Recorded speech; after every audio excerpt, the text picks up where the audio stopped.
ہم لوگوں کو بتا تو سکیں کہ ہمارا اصل میں عقیدہ ہے کیا، نظریہ کیا ہے، فاضل بریلوی کیا تھے۔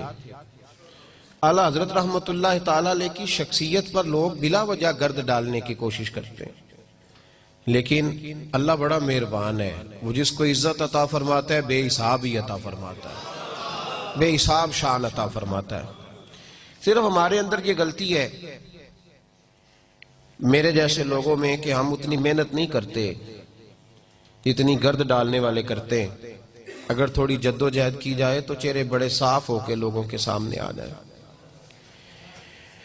آج کی یہ کانفرنس امام احمد رضا کانفرنس کے نام سے انعقاد پذیر ہے، اور مقصد صرف اتنا ہے کہ بتایا جائے کہ اصل میں ہمارے امام کی شخصیت ہے کیا۔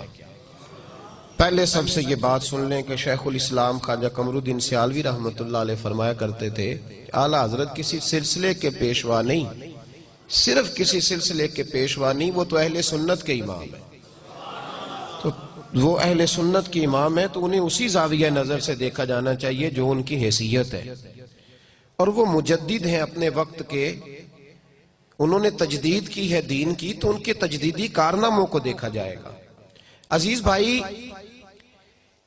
امام اہل سنت مولانا امام شاہ احمد رضا فاضل بریلوی رحمت اللہ تعالی علیہ 1856 کو بریلی شریف میں پیدا ہوئے۔ ان کے جو بڑے تھے وہ بہت بڑے بڑے عہدوں پہ فائز تھے۔ لاہور کا جو شیش محل ہے وہ اعلیٰ حضرت رحمت اللہ علیہ کے خاندان کی ملکیت رہا ہے۔ بریلی کا شہر اعلیٰ حضرت کے بڑوں نے فتح کیا تو وہیں قیام پذیر ہو گئے۔ ان کے پردادا دنیاوی عہدے چھوڑ کر ایک درویش کے ہاتھ پہ مرید ہوئے تو پھر سارا گھرانہ رسول اللہ صلی اللہ علیہ وسلم کے دیوانوں اور عاشقوں سے بھر گیا۔ 1856 میں اعلیٰ حضرت پیدا ہوئے ہیں، 1921 میں آپ نے وصال فرمایا ہے۔ سن ہجری کے حساب سے آپ کا 99واں عرس اس وقت منایا جا رہا ہے۔ اعلیٰ حضرت رحمت اللہ تعالیٰ علیہ نے اپنے والد گرامی سے تعلیم حاصل کی، اس دور کے مقتدر علماء کے سامنے بیٹھ کر باقاعدہ پڑھا۔ اللہ کریم کا یہ قانون ہے کہ جس بندے سے کوئی کام لینا ہوتا ہے نا اس کی خود حفاظت فرماتا ہے، یہ قانون ہے اس کا۔ اللہ جسے چن لیتا ہے نا، واللہ یختص برحمتہ من یشاء، وہ جس کو چن لیتا ہے خود بخود اس کی پھر حفاظت بھی فرماتا ہے۔ تو اعلیٰ حضرت رحمت اللہ علیہ 4 سال کی عمر میں ناظرہ قرآن پاک پڑھ گئے۔ 6 سال عمر مبارک تھی جب منبر پہ بیٹھ کے رسول اللہ صلی اللہ علیہ وسلم کا میلاد پڑھنا شروع فرما دیا، اور آپ کی عمر 13 سال ہوئی جب تمام علوم سے آپ نے فراغت پائی۔ ہندوستان کے اندر مسلمانوں کا بسیرا تھا، ہم پاکستان بن گیا ہے، پاکستان میں آ گئے، آزاد ہیں بالکل دین پر عمل کرنے میں، لیکن ابھی بھی بہت ساری ہندوانہ رسمیں، مشرکوں کی بہت ساری باتیں یہاں لوگوں کے نظریات میں، عقائد میں، معاملات میں معاذ اللہ شامل ہیں۔ اعلیٰ حضرت رحمت اللہ تعالی علیہ ہندوؤں کے ساتھ وقت گزارتے تھے، لیکن ڈٹ کر ان کا مقابلہ فرماتے تھے۔ ان کا اصل میدان یہ تھا کہ وہ اپنے وقت کے مجدد تھے، دین کے حوالے سے جب بھی کوئی گرد اڑاتا تھا تو فاضل بریلوی اس کا مقابلہ فرمایا کرتے تھے، کیونکہ بہت بڑے عالم تھے، بہت بڑے عالم تھے۔ یہ علوم کی قسمیں ہوتی ہیں، علوم کی سمجھانے کے لیے صرف عرض کرتا ہوں، اس طرح ایک آدمی ناک کا اسپیشلسٹ ہوتا ہے تو وہ معدے کی دوائی نہیں دے پاتا، اور جو آدمی آرتھوپیڈک سرجن ہوتا ہے وہ آنکھوں کی دوائی نہیں دیتا۔ یہ مختلف سبجیکٹ ہوتے ہیں۔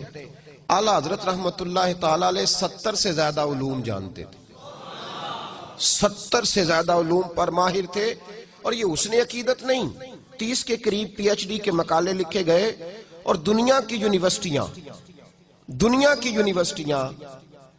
حتیٰ کہ نیو یارک امریکہ نے فاضل بریلوی علیہ رحمہ کے سائنسی نظریات کو تسلیم کیا ہے۔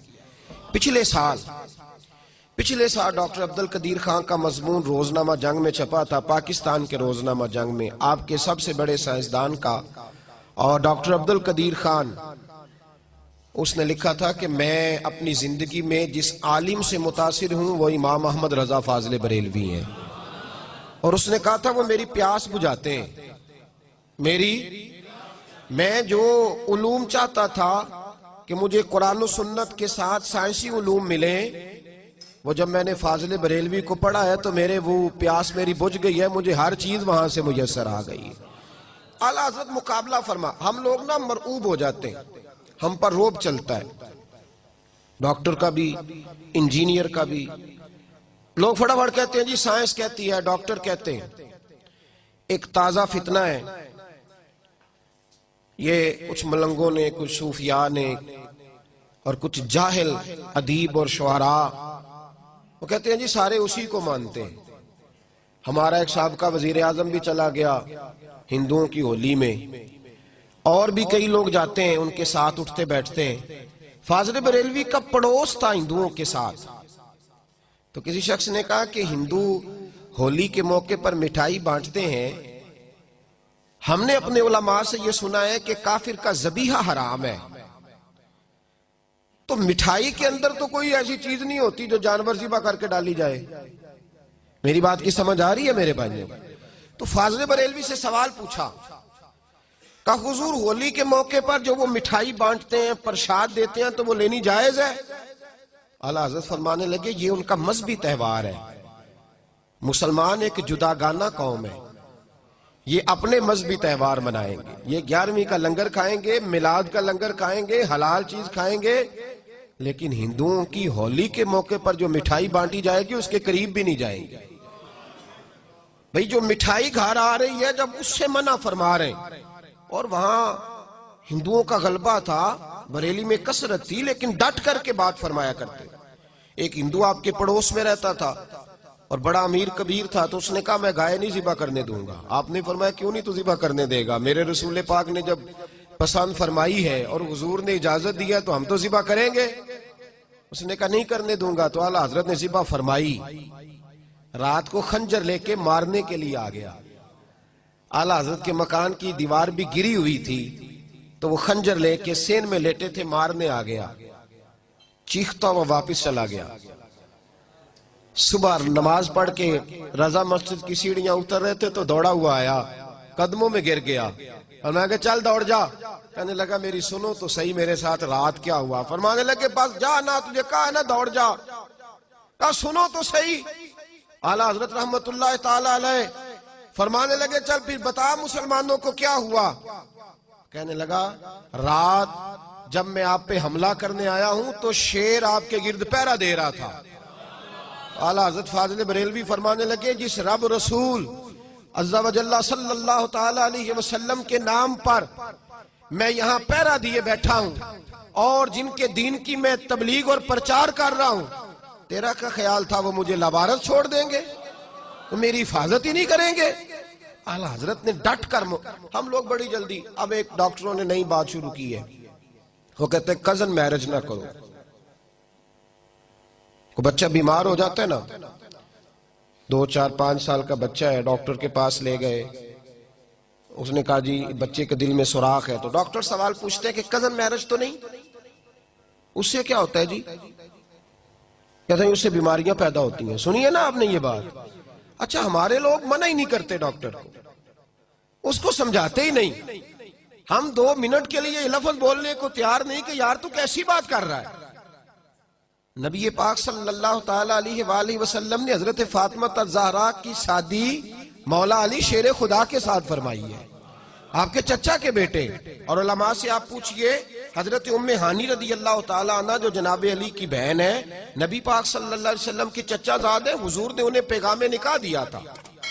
اگر کزن میرج میں کوئی خرابی ہوتی تو کیا رسول پاک یہ رستہ اختیار فرماتے؟ اتنی ضعف اعتقادی لوگ فٹافٹ تیار ہو جاتے ہیں، بات مان جاتے ہیں۔ نبی پاک علیہ السلام نے جناب ام ہانی کو پیغام نکاح دیا، تو حضرت ام ہانی عرض کرنے لگے یا رسول اللہ یہ نبی کا حکم ہے یا میرے لیے گنجائش بھی ہے؟ تو حضور نے فرمایا تیرے لیے گنجائش بھی ہے، تجھے اجازت ہے۔ تو عرض کرنے لگی حضور میں شوہر کی خدمت تو کر سکتی ہوں، پیغمبر کی نہیں کر سکتی۔ تو اللہ کے حبیب نے پیغام نکاح تو دیا نا بھائی، پیغام نکاح تو ہوا نا۔ تو جب نبی پاک علیہ السلام سگے چچا کی بیٹی کو پیغام نکاح دے رہے، تو پھر کوئی ڈاکٹر اگر اٹھ کے کہہ دیتا ہے کہ کزن میرج ہوئی تو یہ ہو گیا تو وہ ہو گیا، تو لوگ مان کے کیسے آ جاتے ہیں؟ اعلیٰ حضرت کی جو سوچ ہے نا وہ بڑی اعلیٰ ہے، اس معاملے میں بڑی اعلیٰ ہے۔ سائنسدانوں نے آپ کے زمانے میں یہ کہنا شروع کر دیا کہ زمین گھومتی ہے، اور ہمارے تو لوگ، میں کئی دفعہ یہ شکوہ کرتا ہوں، پڑھے لکھے لوگوں کو یہ بخار چڑھ جاتا ہے کہ صرف ہم ہی پڑھے لکھے ہیں، ہمارے علاوہ کوئی پڑھا لکھا، خدا مجھے ایسی خدائی نہ دے کہ اپنے سوا کچھ یہ بخار ہو جاتا ہے۔ پا نہ پڑھی تے وقت نو، یہ جو انجینئر کر کے آتے ہیں نا، یہ درس نظامی پڑھے عالم سے پوچھتے ہیں آپ کی تعلیم کتنی ہے، درس نظامی کے فاضل عالم سے سوال کرتے ہیں پڑھے ہوئے کتنے ہیں۔ اعلیٰ حضرت رحمت اللہ علیہ کسی کے روب میں نہیں آتے تھے، بالکل نہیں، قطعاً نہیں، روب میں نہیں آیا کرتے۔ تو سائنسدانوں نے کہہ دیا جناب زمین گھومتی ہے، اعلیٰ حضرت فرمانے لگے میرے رسول پاک سید عالم صلی اللہ علیہ وسلم نے فرمایا ہے کہ اللہ پاک نے پہاڑوں کو میخیں بنا کے، قلعے بنا کے زمین کے اندر ٹھونسا ہے، اور زمین اس نے کھڑی کر دی ہے۔ تو فرمایا میں سائنسدان کی بات مانوں یا اپنے رسول کی بات مانوں؟ اعلیٰ حضرت رحمت اللہ علیہ نے 500 دلائل دیے اور کتاب لکھی کہ زمین ساکن ہے۔ پروفیسر حاکم علی خان تھے، علی گڑھ یونیورسٹی کے ٹیچر، ان کو جب جا کے کتاب دی نا اعلیٰ حضرت کے ایک شاگرد نے، تو وہ دوڑے آئے اور آ کے آپ کے پاس بیٹھ کے کہنے لگے مولانا کیا مسجد میں بیٹھنے والا ایک شخص بھی اتنا بڑا ہوتا ہے کہ وہ سائنسدانوں سے مقابلہ کرے؟ اتنا بڑا؟ اعلیٰ حضرت فرمانے لگے مولانا کی بات نہ کرو، یہ کہو کہ رسول اللہ کا دین اتنا تگڑا ہے کہ ہر میدان میں مقابلہ کر لیتا ہے۔ تو مضبوط نظریات، فکری طور پر مضبوط نظریات، تگڑے۔ ایک آدمی آپ کے پاس آ گیا، وہ ذائچے بناتے تھے ستاروں کے، میرے نام کے ساتھ بھی کچھ لوگ پیر لکھتے ہیں، تو مجھے بھی کوئی لوگ آگے کہتے ساڈا صاحب تلاؤ۔ وہ کیا ہوتا ہے جی؟ وہ کیا ہوتا ہے؟ ذوف اعتقادی ہے نا لوگوں کی، سنا ہے مجھے بتائیں جی میرے لیے یہ کام صحیح ہے کہ نہیں۔ ایک استخارے کی اجازت ہے شریعت میں، باقی وہ صاحب تو لگائیں، یہ کیا ہوتا ہے؟ تو ایک آدمی تشریف لائے تو وہ ذائچے بناتے تھے، توجہ ہے میری بات پر میرے بھائی نے؟ اعتقاد اتنا مضبوط دیا فاضل بریلوی نے، وہ ذائچے بناتے تھے۔ آ کر کے اعلیٰ حضرت کے سامنے بیٹھے تو اعلیٰ حضرت رحمت اللہ علیہ فرمانے لگے بتائیے ستاروں کی گردش کیا کہتی ہے، بارش کب ہوگی؟ کہنے لگے حضرت یہ 1 مہینہ تو نہیں ہو سکتی۔ آپ فرمانے لگے نہیں ایسے نہ کہیں، آپ کہیں کہ میرا اندازہ کہتا ہے، میرا اندازہ کہتا ہے، ورنہ رب چاہے تو ابھی بارش ہو سکتی ہے۔ آپ کیا لفظ ادا کریں کہ میرا، وہ جو اب لوٹ سے لگی ہوئی ہے نا، ہر پیر کہتا ہے جو میرے منہ سے نکل گیا سو ہو جائے گا، سارے غوث اعظم بنے بیٹھے۔ فرمایا یہ لفظ ادا نہ کرو، بلکہ یہ کہو کہ میرا اندازہ ہے کہ 1 مہینہ تک بارش نہیں ہوگی، ہاں رب چاہے تو جس وقت مرضی فرما دے۔ کہنے لگے مولانا بات آپ کی ٹھیک ہے، پر ستاروں کی بندش بتاتی ہے نہیں ہوگی۔ اعلیٰ حضرت رحمت اللہ علیہ فرمانے لگے گھڑی پہ ٹائم کیا ہوا ہے؟ کہا 12 بج گئے۔ تو آپ نے سوئی کو گھما دیا تو 2 بج گئے۔ اور میں اب کیا ٹائم ہوا ہے؟ کہنے لگے وہ تو آپ نے سوئی گھمائی ہے۔ فرمانے لگے یہی تمہیں بتا رہا ہوں کہ رب جب چاہے جس ستارے کو جہاں مرضی گھما دیا کرتا ہے۔ کہنے لگے وہ بھی ٹھیک ہے آپ کی بات، وہ بھی آپ کی بات ٹھیک ہے، لیکن ستارے کہتے ہیں یہ اڑ جاتے ہیں یہ لوگ۔ وہ اقبال نے بھی کہا ہے حکیم گوئٹے اڑ گیا تھا، مجھے ملتا تو میں اسے دروازہ رسول پہ جھکا دیتا۔ اڑ جاتے ہیں یہ لوگ، تھوڑا سا پڑ جاتے ہیں تو اڑ جاتے ہیں۔ فاضل بریلوی رحمت اللہ تعالیٰ علیہ فرمانے لگے یار میں نے تجھے سمجھایا ہے کہ ستارے اللہ کے قبضے میں ہیں، وہ جس کو چاہے جس وقت چاہے جہاں مرضی پہنچا دے۔ اور دلیل دی میرے اعلیٰ حضرت نے۔ فاضل بریلوی کا مقام بڑا اونچا ہے، لیکن جب ان سے پوچھا جائے مقام کیا ہے تو کہتے ہیں میرا مقام یہ ہے کہ میں محمد عربی کا غلام ہوں صلی اللہ۔ فرماتے میں گدا ہوں رسول پاک کا، عبد ہوں نبی پاک کا، یہ اپنا مقام بتاتے۔ اس نے کہا جناب آپ دلیل دیں۔ اعلیٰ حضرت فرمانے لگے بخاری مسلم میں موجود ہے، ایک شخص نے آ کے حضور کی بارگاہ میں عرض کیا یا رسول اللہ جانور بھوکے مر گئے، پیاس سے جام بلب ہے سارا زمانہ، کھیتیاں خشک ہیں تو جانور بھوکے مر رہے ہیں، مہربانی کریں دعا کریں۔ تو حضرت انس بن مالک فرماتے ہیں جب مصطفیٰ نے ہاتھ اٹھائے تو دور دور تک آسمان پہ کالی گھٹا نہیں تھی، لیکن جب حضور نے دعا مانگ کے چہرے پہ ہاتھ پھیرے تو فرماتے ہیں ہم باہر نکلے تو ہمارے کپڑے پانی سے بھیگ چکے تھے. فرمایا اللہ جب چاہے اپنے محبوب کی دعا پر جس وقت چاہے بارش ہو جائے. کہنے لگے مولانا یہ بھی ٹھیک ہے, بات یہ بھی ٹھیک ہے, پر ستارے بتاتے ہیں کہ مہینہ نہیں ہوگی. اگر آپ ناراض نہ ہو, کتنے لوگ نماز استسقا پڑھتے ہیں ہمارے زمانے میں؟ بارش کی دعائیں کتنی ہوتی ہیں؟ سارے یہی کہتے ہیں پیر نیٹ شاہ صاحب سے پوچھو بارش کب ہوگی, اسی سے فتویٰ لیتے رہتے ہیں. او خدا کے بندو, ہمیں حکم دیا گیا, یہ حالات خراب ہوئے تو کتنے لوگوں نے کہا ہو باہر میدان میں نکلے مل کے دعا مانگے. کیا سنت نہیں یہ رسول پاک کی؟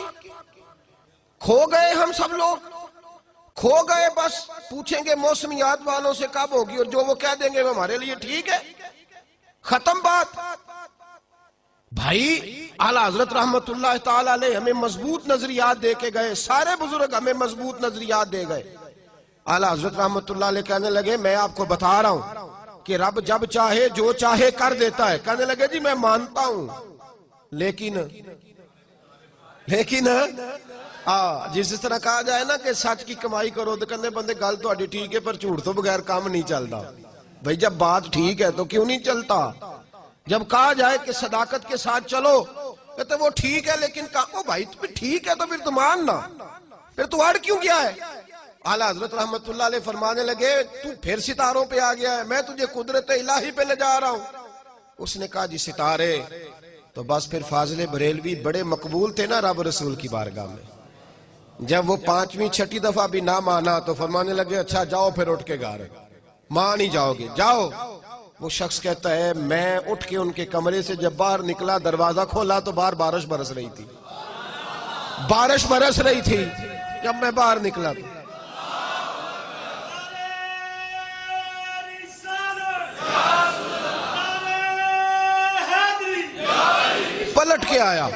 پلٹ کر کے آیا اور آ کے کہنے لگا حضور وہ تو آپ کی کرامت ہو گئی, آپ کی کرامت ہے بارش برس رہی ہے. تو وہ کمپنی کی مشہوری والے لوگ نہیں تھے نا کہ اپنی کرامت دکھا کے تو کہنا چل دوسرے بھی دسی جا کے, دوسروں کو بھی بتانا کہ تجھے یہاں سے فرق ہوا میرے دم سے, یہ کوئی چکر نہیں تھا. جب کہا نا جناب آپ کی کرامت ہو گئی, اعلیٰ حضرت فرمانے لگے یہ میری کرامت نہیں, یہ میرا رب رسول کے وعدوں پر یقین ہے, یہ میرے ایمان کی قوت ہے, یہ میرے ایمان کی طاقت ہے, یہ قوت ہے میرے ایمان کی. کشتی میں بیٹھے تھے, حج کرنے جا رہے تھے, طوفان آ گیا, لوگ تڑپنے لگے دعا مانگے دعا مانگے. اعلیٰ حضرت فرمانے لگے کچھ بھی نہیں ہوگا, کشتی پار جائے گی. لوگ کہنے لگے آپ کرامتیں بتا رہے ہیں, آپ لوگوں کا طریقہ یہ ہے آپ کرامتوں پہ کہتے ہیں کچھ نہیں ہوگا. طوفان دیکھو مد جزر کتنا ہے, جوار بھاٹا کتنا ہے. فرمایا کہہ دیا نا کچھ نہیں ہوگا. تھوڑی دیر گزری تو طوفان تھم گیا, کشتی کنارے جا لگی, لوگ پیروں میں بیٹھ گئے. بابا جی آپ نے کہا تھا. فرمایا میں نے نہیں کہا تھا, میں جب کشتی میں بیٹھا تھا تو وہ دعا پڑی تھی جو میرے نبی نے سکھائی ہے, میرے رسول نے جو دعا سکھائی ہے. فرمایا تارے ٹوٹ سکتے ہیں, چاند گر سکتا ہے, سورج جگہ چھوڑ سکتا ہے, پر مصطفیٰ کا فرمان غلط نہیں ہو سکتا, یہ غلط نہیں ہو سکتا. حضور نے کہا تھا, میں نے پڑھی تھی, لہذا یہ کشتی کبھی ڈوب سکتی نہیں. یہ اعتقاد تھا فرض, اور یہ مضبوط نظریات وہ ہمیں دے کے گئے, مضبوط پکے نظریات قدرت الہی پر, دین کے معاملے میں مضبوط فکر کے مالک تھے اعلیٰ حضرت, مضبوط. یہی فکر انہوں نے ہمیں ذات رسالت کے بارے میں بھی دی. توجہ ہے نا میری بات پر میرے دوست؟ ایک مولوی صاحب نے اعلیٰ حضرت کے زمانے میں لکھا, بہت بڑا مدرسہ تھا ان کا, انہوں نے لکھا کہ نبی پاک کے بعد بھی کوئی نبی آئے تو ختم نبوت میں فرق نہیں پڑتا. اعلیٰ حضرت نے انہیں خط لکھا, فرمایا مولانا آپ سے غلطی ہو گئی. کہنے لگے میں نے صحیح لکھا ہے. تو آپ فرمانے لگے اگر تو نے صحیح لکھا پھر تو کافر ہو گیا. ہمارے زمانے میں مسجد کا امام داڑھی مٹھی سے چھوٹی کرائے تو اس کے پیچھے لوگ نماز پڑھتے ہیں, بولے. تو اگر پیر صاحب کرائے تو بڑا مولوی ہے نا, اس کو ہاتھی کو نہیں ڈالتا, وہ پیر بڑا مافیا ہے پورا. میں ختم نبوت کانفرنس میں چلا گیا تو جو پیر صاحب آئے تھے بہت بڑی گدی کے سجا, ان کی داڑھی اتنی اتنی تھی. تو میں نے کہا اس کو آپ نے ختم نبوت کی صدارت پہ بٹھا دیا ہے، اس کو پہلے کہیں کہ تو پیر بنا ہوا ہے، رسول اللہ کا طریقہ تو دیکھ لے، پہلے طریقہ تو دیکھ۔ ایک تاریخی بات اعلیٰ حضرت کی اور سنو، سمجھ آ رہی ہے میری باتوں کی میرے بھائیوں کو؟ ایک شخص نہ لمبے بال رکھے ہوئے تھے، اس کے بال یوں بکھرے ہوئے تھے۔ حکم یہ ہے شریعت کا، نبی پاک صلی اللہ علیہ وسلم کی زلفیں آدھے کندھوں تک، آدھے کانوں تک، یا پورے کانوں تک، یا کندھوں تک، اس سے زیادہ محبوب نے زلفیں نہیں رکھی۔ اور صاحب فتاوی عالمگیری نے بھی لکھا ہے کہ مرد اگر نیچے زلفیں کرے گا نا کندھوں سے تو حرام ہے اس کے لیے۔ مرد کے لیے کیا ہے؟ بول کے بتائیے، حرام۔ اور نبی پاک علیہ السلام نے فرمایا یہ عورتوں کا طریقہ ہے، اور لعنت ہے اس مرد پر جو عورتوں جیسی شکل بنائے، اور اس عورت پر جو مردوں جیسی شکل بنائے۔ یہ نبی پاک کا فرمان ہے، ملعون کہا۔ تو کہا گیا اعلیٰ حضرت کو، ایک شخص نے نا لمبے بال رکھے ہوئے تھے، تو اعلیٰ حضرت سے فرمایا کٹوا بال، بولیے۔ کہنے لگا جی میرے پیر صاحب بھی رکھے ہوئے میرے، اللہ اکبر۔ تو تاریخی بات کہی، یہ رضا کے نیزے کی مار ہے کہ عدو کے سینے میں غار ہے، اسے چارہ جوئی کا وار ہے کہ یہ وار وار سے پار ہے۔ اس نے کہا جی میرے پیر نے بھی رکھے ہوئے ہیں۔ تو تاریخی جملہ کا اعلیٰ حضرت نے، آپ فرمانے لگے کیا کہا تو نے؟ پیر نے بھی رکھے؟ فرمایا شریعت تیرے پیر کی نہیں چلے گی، شریعت محمد مصطفیٰ کی چلے گی، رسول اللہ کی شریعت چلے گی۔ تیرے پیر کی شریعت، ہاں شریعت نبی پاک کی ہے، پیر نے رکھے ہیں تو کیا بات ہو، غلط کام کرے گا تو مانا جائے گا کیا؟ یہ نظریہ تھا۔ تو بڑا مولوی تھا، بڑا مدرسہ تھا، اس نے کہہ دیا ختم نبوت میں کوئی بات کرے تو فرق نہیں پڑتا۔ اعلیٰ حضرت نے پہلے سمجھایا، اب اس کو کوئی ہاتھ نہیں ڈالتا تھا، تو فاضل بریلوی نے ڈالا، ملک سخن کی شاہی تم کو رضا مسلم، جس سمت آ گئے ہو سکے بٹھا دی۔ اور پھر ایک اور مولوی اٹھا، اس نے کہا جی اللہ ان اللہ علی کل شیء قدیر، اللہ ہر چیز پہ قادر ہے تو جھوٹ بولنے پہ بھی قادر ہے۔ فاضل بریلوی نے سمجھایا، جب نہ مانا تو فتوی کفر دیا۔ ایک اور اٹھ کھڑا ہوا، اس نے کہا جیسا علم نبی پاک کو ہے ویسا جانوروں پاگلوں سب کو ہے۔ اس کے گلے میں پھولوں کا ہار ڈالنا چاہیے تھا، دیانتداری سے بتانا، پھولوں کا ہار ڈالنا چاہیے تھا۔ اعلیٰ حضرت نے فرمایا تو بھول گیا ہے، وَعَلَّمَكَ مَا لَمْ تَكُنْ تَعْلَمْ، اللہ نے سب سے زیادہ علم اپنے نبی کو عطا فرمایا ہے۔ اس نے کہا جی چونکہ چنانچہ میرا مطلب تھا، یہ تھا وہ تھا۔ جب بحث بڑھنے لگی تو فاضل بریلوی نے قرآن پاک پڑھا۔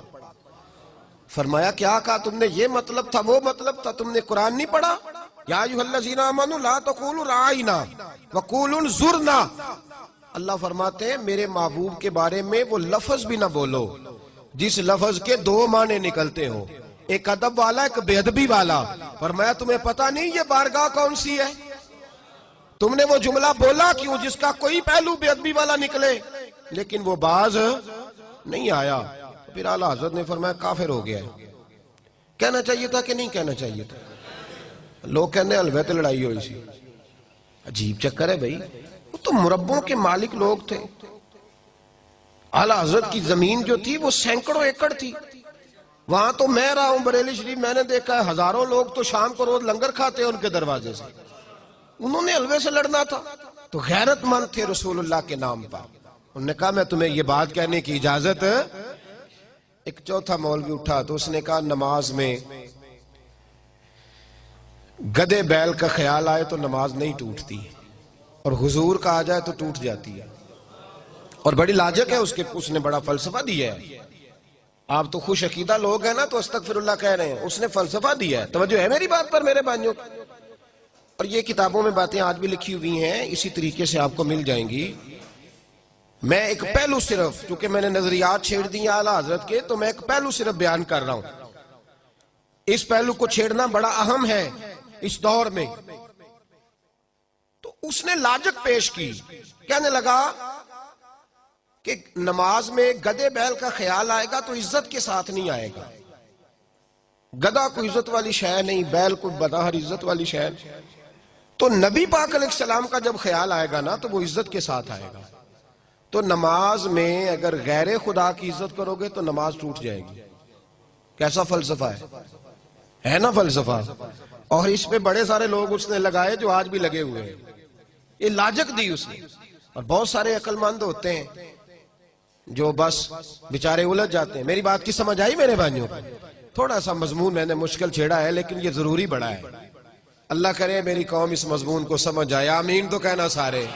اللہ کرے آپ سمجھ جائیں. آپ ساری زندگی ہم سے ہی سوال پوچھتے رہتے. سمجھے اس پہلو. فاضل بریلوی رحمت اللہ تعالیٰ علیہ کے سامنے اس نے کہا کہ نماز کے اندر حضور کا خیال آئے گا تو تعظیم کے ساتھ آئے گا, تو اللہ کی عبادت میں غیر کی تعظیم آ گئی تو نماز ٹوٹ جائے گی. علماء بڑے تھے اس وقت بھی, سارے چپ رہے کیونکہ مولوی بڑا تھا. اعلیٰ حضرت نے فرمایا نا بھائی, ہم اسے بڑا مانیں گے جو رسول پاک کے دروازے پہ جھکا ہوا ہوگا, اسے بڑا مانیں. اعلیٰ حضرت فرمانے لگے تو کہتے حضور کا خیال آئے تو نماز ٹوٹ جاتی ہے. فرمانے لگے ہماری رائے یہ ہے کہ جب تک مصطفیٰ کا خیال آئے نہ تب تک نماز مکمل ہی نہیں ہوتی.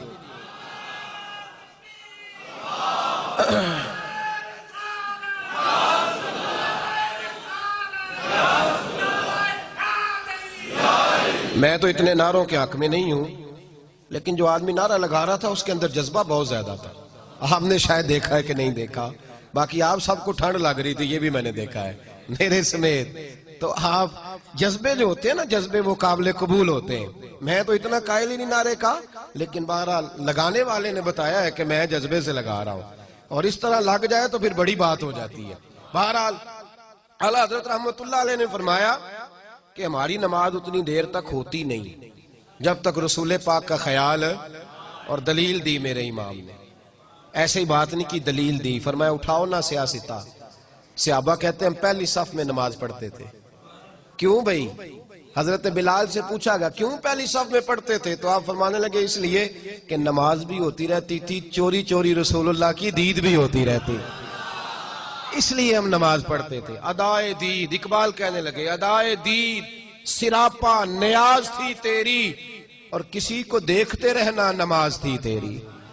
دیکھیے نا, نبی پاک علیہ السلام ایک قبیلے کی صلح کرانے تشریف لے گئے تو فرمایا میں دیر سے آیا تو نماز پڑھ لینا. یہ بخاری مسلم میں موجود ہے. محبوب کو آنے میں دیر ہوئی, حضرت بلال نے اقامت پڑھی تو پتا تھا صحابہ کو امام بنانا کس کو ہے. جناب صدیق اکبر کو امام بنا لیا گیا. انہیں پتا تھا کہ حضور کے بعد امامت کس کو دینی ہے. حضرت ابو بکر صدیق امام بنے, نبی پاک صلح کرا کے آئے, پہلی صف میں حضور تشریف لائے. شارحین کہتے ہیں تو صحابہ نے ہاتھوں پہ ہاتھ مارے, ایک صف ٹوٹ گئی. اگلی صف میں حضور گئے تو اگلی صف والوں نے بھی نماز توڑ دی. صف ایک بزرگ کی بات لکھی جو تابعی ہیں, وہ فرماتے ہیں کہ ان بزرگوں کا طریقہ یہ تھا کہ وہ لوگوں سے چھپ کے نا پہاڑ کے پیچھے عبادت کرتے تھے, اور پوزیشن ان کی یہ تھی کہ کسی سے ملتے نہیں تھے. بالخصوص فجر کی نماز سے لے کر عصر کی نماز تک بکریاں رکھی ہوئی تھیں, ان کو چراتے رہتے تھے فرات کے کنارے اور نفل پڑھتے رہتے تھے.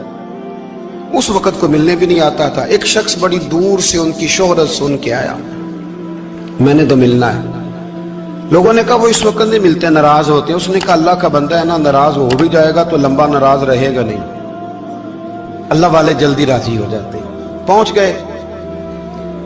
اب وہ بابا جی نماز پڑھ رہے تھے تو کہتے میں نے عجیب منظر دیکھا کہ بابا جی فرات کے کنارے نماز پڑھ رہے ہیں اور ایک بھیڑیا ان کی بکریوں کی حفاظت کر رہا ہے. سبحان اللہ.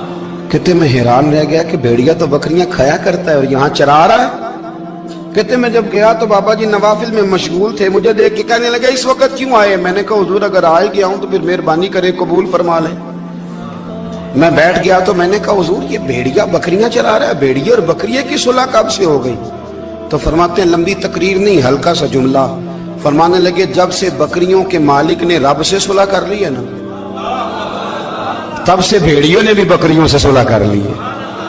بکریوں کے مالک نے رب سے صلح کر لی, گناہ چھوڑ دیے, اس کی فرما برداری میں آ گئے. اب پھر اسے بکریاں چلانے کی ضرورت نہیں رہی. بکریاں نہ اب بھیڑیا چراتا ہے.